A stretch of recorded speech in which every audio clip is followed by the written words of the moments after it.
Today's story is a light-hearted but painfully relatable one about that moment when you try way too hard to impress someone and end up completely embarrassing yourself.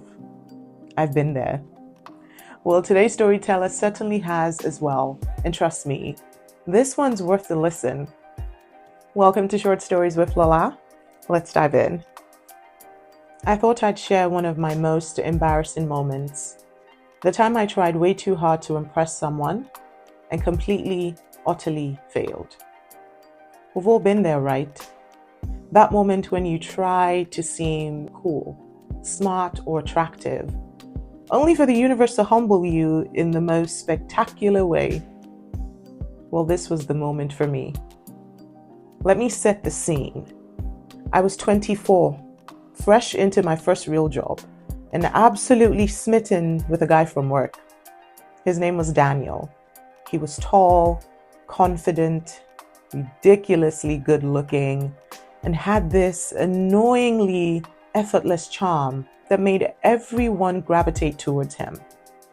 The kind of guy who could say anything and somehow make it sound interesting. I, on the other hand, was the definition of awkward.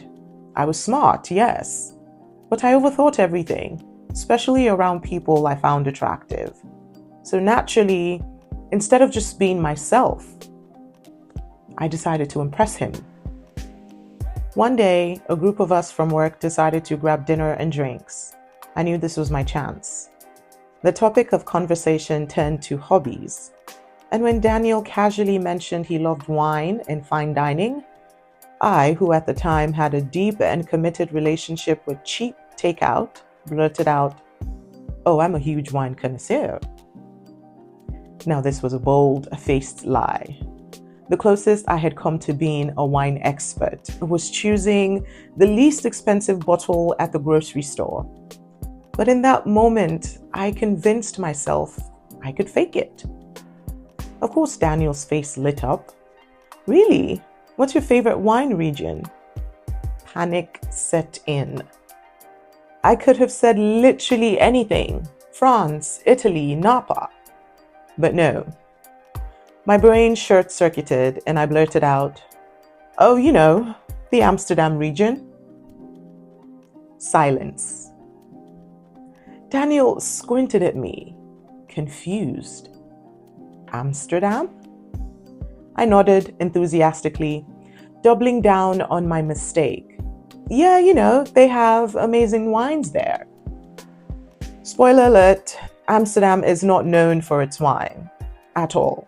It's known for canals, bicycles, and certain other things, but not vineyards. I saw the realization dawn on his face. The slight smirk, the barely contained laugh. And that's when I knew I had completely played myself. To make matters worse, instead of gracefully admitting I had no idea what I was talking about, I kept going. "Yeah, the wine from there has very rich notes, very earthy." Daniel chuckled, and bless him, he tried to save me. "I think you mean Austria or maybe Germany." Now that was my moment. I could have laughed it off, admitted I'd made a mistake, but nope. I was too far gone. So I just nodded. Yes, that's what I meant, Austria.